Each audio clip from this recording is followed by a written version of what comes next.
Hello, this is Matt on the Moon Lambo channel, and I've got two topics to discuss with you in this very latest Moon Lambo Hot Jam. And we'll be starting with the Spark token, Flare Network's Spark token, which has been delayed for some time. Well, we've got an update regarding that delay.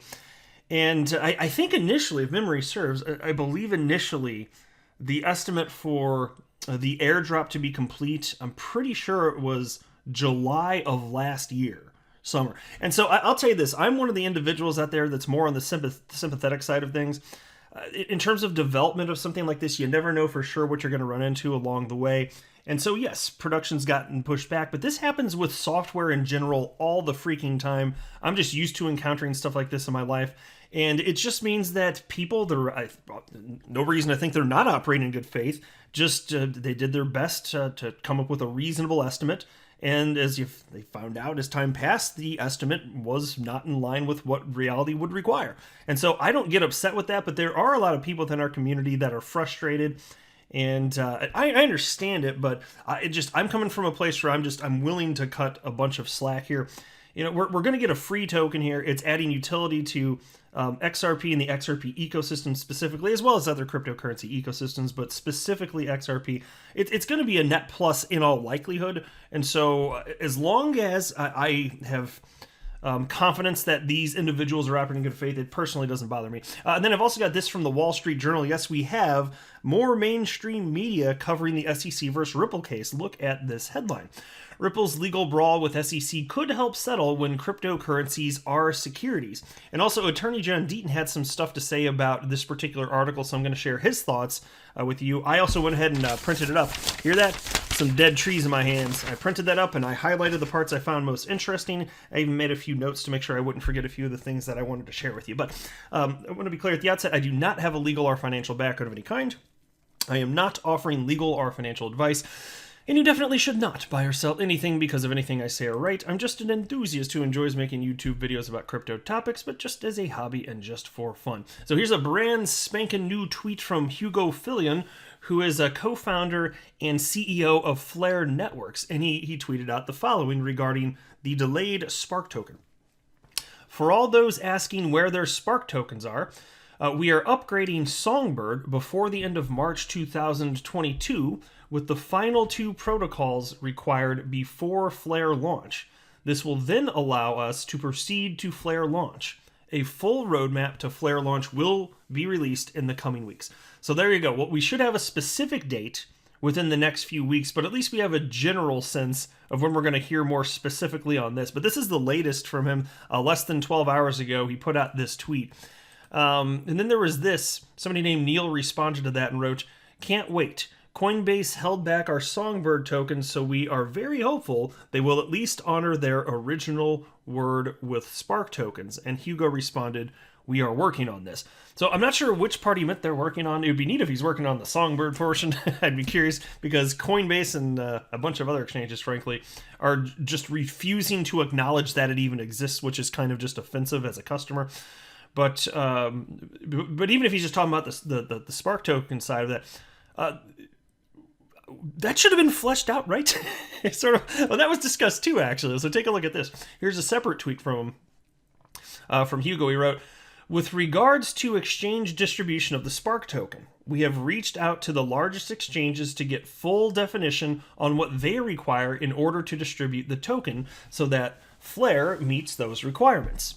Now, somebody named JK wrote the following, and I think a lot of people had this response, but he wrote, "What the F word? How was that not determined when they agreed to support the airdrop?" And Hugo did respond to that and wrote, "Of course we know and have known the parameters since the beginning, but we want to precisely reconfirm so there are no surprises." And fair enough. No problem with that from my perspective here. And then there was this from somebody named Athenians that wrote, "In order to foster the cross-chain cooperation and to take advantage of the Songbird network's amazing features, we decided to mint XETH on it." So interesting, and I don't know, and by the way, I'm not going to pretend I didn't research that at all. It's just adoption of the Songbird network. And Hugo retweeted that and wrote the following: "Thank you for building on the Flare ecosystem." Then somebody named Rich responded, "What Flare ecosystem?" Which I suppose is a somewhat fair question given that the Spark token isn't out there. But understand that the way that Hugo's coming at it, I think he's considering, and reasonably so, that Songbird is part of the whole ecosystem because, the Songbird, like, it's meant to basically be a test ground. It basically is Flare. It's just a test version so that you can, in like a little sandbox, test your software before you move it to live. I mean, okay, so technically, I don't know if I'm getting into too much into the nuts and bolts here. Songbird, it is its own live blockchain. It's not technically a test net. It's a live blockchain where you can test stuff, which is as far as definitions go, like an actual important distinction. So you can test stuff there, and then if it works to your satisfaction, then you can move it up to the big leagues effectively, which would be Flare Network, which is yet to be launched. And so fair enough question, I suppose, like, what do you mean, what Flare ecosystem? But Hugo's coming at it from the perspective of Songbird is a part of that, and so he wrote the following, and this is actually these are kind of impressive numbers on the surface here. Take a look at this. Hugo wrote, the ecosystem where after 17 weeks, Songbird has processed 13.5 million transactions, 8 million blocks, 5 billion Songbird delegated to the FTSO, 300,000 plus addresses, and multiple applications launched on the network. And so, my friends, it does seem to be the case that Songbird is being adopted. Not surprised to see that, but I'm super curious to see what things are going to look like once Flare Networks is launched and gets on a rolling. Shout out to XRP Crypto Wolf, who sent me this article that I'm going to run through in just a second here from the Wall Street Journal, which John Deaton read and also commented on. So thank you very much, XRP Crypto Wolf, for sending this my way. I do appreciate it. Before I read the parts of the article that I highlighted that I found to be most interesting, I wanted to share with you John Deaton's thoughts because his points make sense even before I run through the parts of the article that I want to run through. But John Deaton retweeted the link from Dave Michaels, who wrote that piece for the Wall Street Journal, and John Deaton wrote the following. Kudos to David Michaels for tackling this case and recognizing the significant impact it could have on the SEC's ability to regulate the crypto industry. What makes this case both very different and more dangerous than other cases is the SEC is attacking the token itself. And just pause to think about what that means and let that sink in. That's literally true. The SEC has never made this claim before. And I'll tell you what, during the SEC versus Howey case, the SEC did not attack the orange. Okay, oranges were not under attack. I'm telling you, they were not claimed to have been securities by the nature of them existing.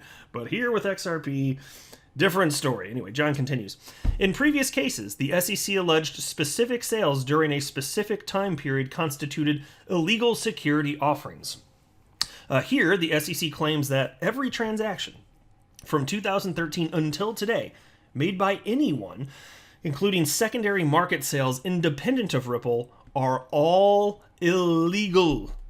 All right. Now, because of the amazingly overbroad allegations implicating retail holders of XRP, over 64,000 XRP holders filed a motion to intervene, asking to be sued as co-defendants, an extraordinary request.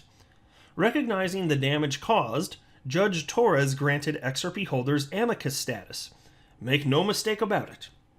If the SEC is successful in declaring today's XRP a security, then every altcoin is in danger, including Ether. Below, I give a brief Howey analysis demonstrating why the SEC will fail. And then he links to a different thread, which I've covered before, but I'm not going to run through it for this video. And then he continues his new thread here, and he wrote, I would encourage David to do a follow-up article considering this story is too big with too much at stake to not include the entire story. Why did Clayton file a case of this magnitude on his last day? Why the mass exodus of all the senior SEC leadership behind bringing the case? We need someone like David to ask these obvious but necessary questions. This story can't be told without recognizing the gross appearances of impropriety and massive conflicts of interest. Hell, one of the SEC's own, Joe Grunfest, questioned the true motive behind the lawsuit, which is absolutely true. And so I am thankful, though, that we're increasingly seeing mainstream media cover this. So Fox Business Network, New York Post, Forbes, Wall Street Journal, just name several off the top of my head, and there have been a number of others. It's been covered by Yahoo. Just pick whatever big. It has been covered in a number of places. I still feel like it should be covered more than it is because it's the biggest non-fraud financial story in terms of, cases brought against anyone for the last, I don't know, probably several decades. It's a huge story. And so I'm appreciative for the coverage that it's gotten thus far, but I do feel like it should probably be even bigger than that. But anyway, I want to jump into this now, and I highlighted some parts of this. I just don't want to read the whole thing. But into the Wall Street Journal article now. The booming cryptocurrency sector's complaints that Washington has gone too far in cracking down on its unregulated products are getting tested in a key lawsuit targeting Ripple Labs Inc. and its digital coin, XRP. The lawsuit, which the Securities and Exchange Commission filed in the waning days of the Trump administration, faces several hurdles in the coming months.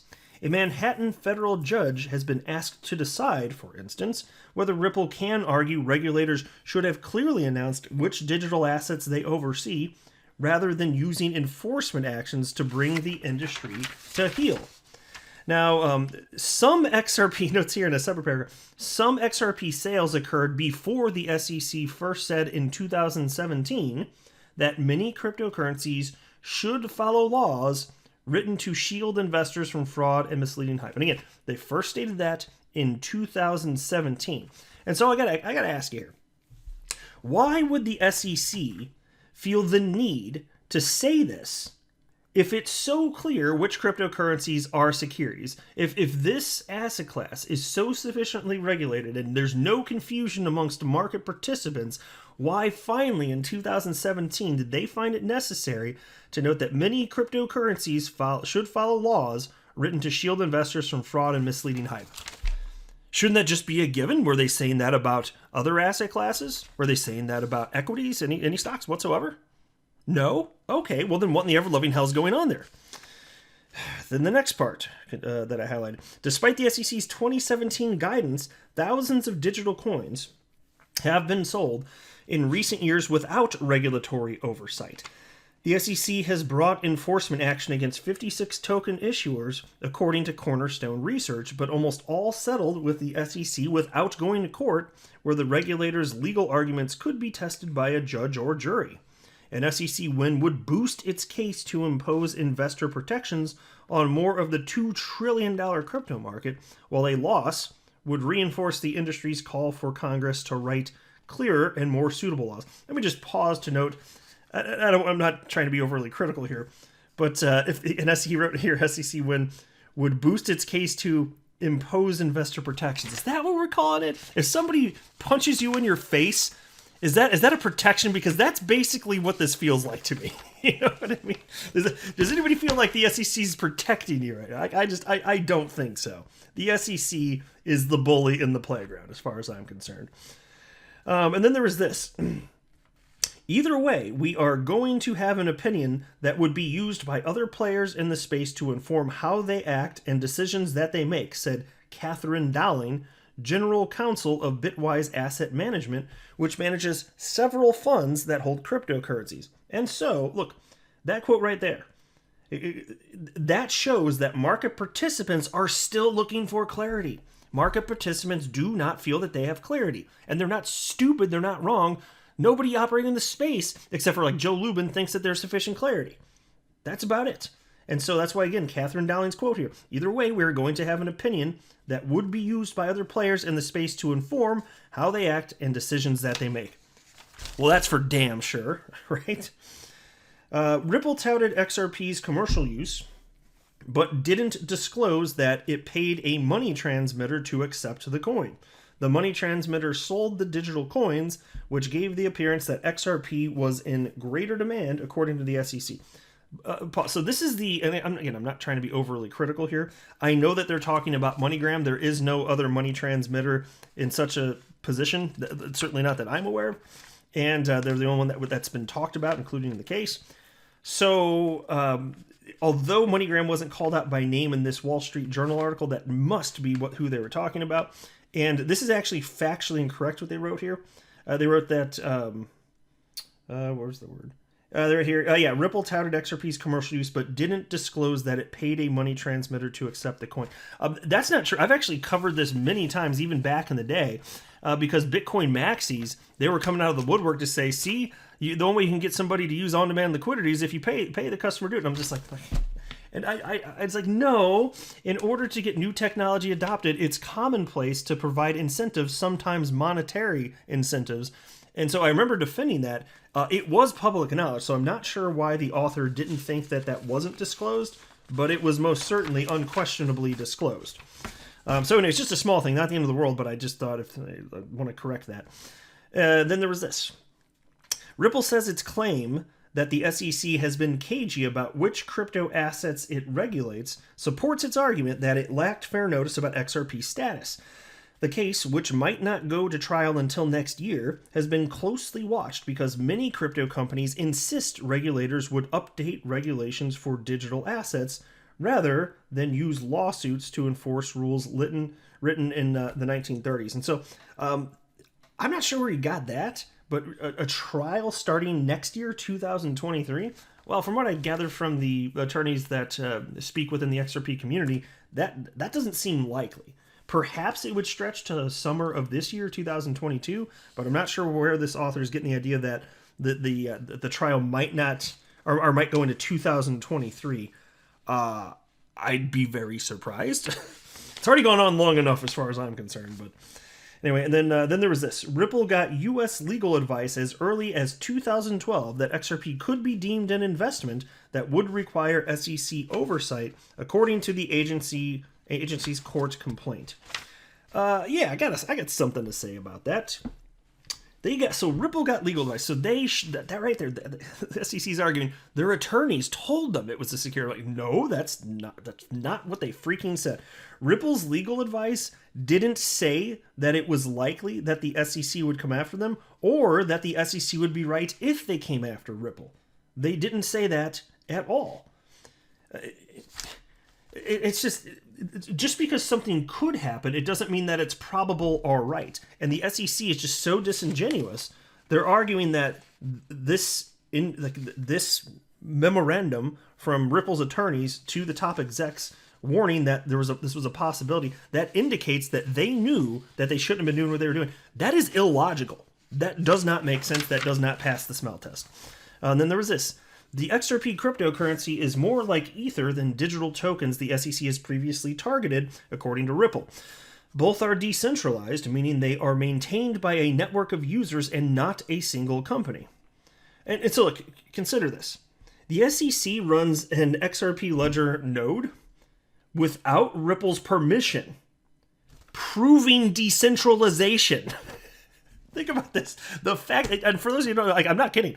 The SEC, they actually paid a company, so they outsourced it, but that's even worse because that just costs more taxpayer dollars as far as I'm concerned. But they hired a company to run a node on the XRP ledger, helping facilitate transactions, which they deem to be illegal, by the way. They deem these transactions illegal. And again, they didn't ask for Ripple's permission. And even if Ripple said, whether say yes or no, it doesn't matter because they don't control it. This proves decentralization. And so if the network is decentralized, there's no common enterprise. If there's no common enterprise, and that's one of 4 prongs of the Howey test, which isn't satisfied, which means XRP isn't a security. Like the SEC, with their actions, they have proved that XRP is not a security. It's just a tremendous failure of logic. I don't even think they realize what they've done here. I really don't. Really grinds my gears, folks. I'm not a financial advisor. You should not buy or sell anything because of anything that I say or write. That would be a very, very, very bad idea. Until next time, to the moon, Lambo.